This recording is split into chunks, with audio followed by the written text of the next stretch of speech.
Next one is Man City versus Schalke now. Man City leading 3-2.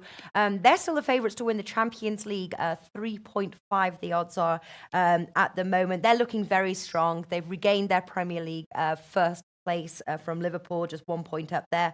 And they are winning. I think one loss in a lot, and that was to Newcastle. That was a strange result. But I think Man City at home against a very poor Schalke side. They're in 14th. Struggling. They haven't won in a while. This is really theirs to lose. So the question is by how much are they beating Schalke? Flash, start us off on this one. I think this will be a pretty dour affair, to be honest. I mean, my official play is going to be Man City to win to 0. I just think that obviously 3-2. 3 away goals. I just don't see. I mean, Schalke, what they're going to do is going to be damage limitations. If they start having a pop, then they're going to find themselves behind the 8 ball very early on. I think that this could be 0-0 for a long part, and probably they get the job done maybe later on in the game. I mean, listen, as soon as they go 1-0 up, Man City, the game is definitely dead. But say Man City are favourites, I think my favourites are probably going to be Atletico Madrid at the moment. But saying that, it's the most wide open we've seen. And obviously, I've got a soft spot for Ajax for the way they play. So listen, it's one of the best Champions Leagues that I can remember because it's the most open. Yes, very so. And I agree with you, certainly from the first round of matches last week. I was looking at as well, it's obviously a bet that I like to play with the Champions League, but highest scoring half being the second. This is the only time of the 4 matches, Tuesday and Wednesday, that I'm looking to play it. This could be a good one, 1.99 the odds for that one. Would you take that bet, Flash?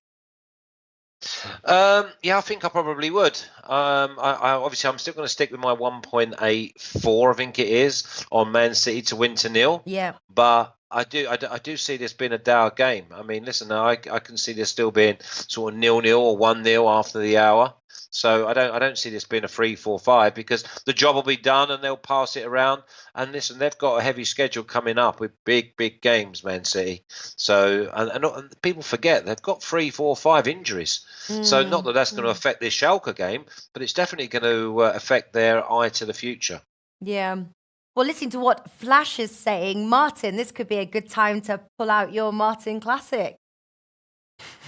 Yeah, you never know. It could be. I have to say, I don't really like this game at all, to be honest, from a betting perspective. I don't think it's going to be a great game to watch either. Yeah, obviously, Man City are in the driving seat. They had a good comeback in the first leg, but they'll win this game. I'm pretty sure they will. I just don't think there's much of an impetus for them to really go out there and crush Schalke. Schalke are a poor side. They were second in the Bundesliga last year, but terrible reversal of fortunes this time around after they lost some key players. Since losing to Man City, they've lost 3 in a row. 3-0 to Mainz, 4-0 to Fortuna Düsseldorf, and then 4-2 to Werder Bremen last time out. So they're a bit of a... They shouldn't really be at this stage of the Champions League when you look at that form. But yeah, it's just a question of Man City's motivation. Like Flash mentioned there, with the injuries they've got, you can imagine them taking a foot off the pedal in the second half a bit. And to get any value out of this, you have to give Man City a minus 2.5 Asian handicap, which I think might just be stretching it a little bit too far. Could see maybe they'll win it by 2 goals, maybe by 1 goal if they really if they take their foot off the pedal a bit. So I don't have much in it, I'm afraid. One thing I'm looking at is Raheem Sterling to score at any time, 2.05. Obviously, he was the man of the moment in the first leg. He got the winning goal. Then he went and scored a hat-trick at the weekend. So he's in phenomenal form in front of goal right now, with Sergio Aguero not really turning it on. So I think 2.5 on him, 2.05, sorry, looks like a good price.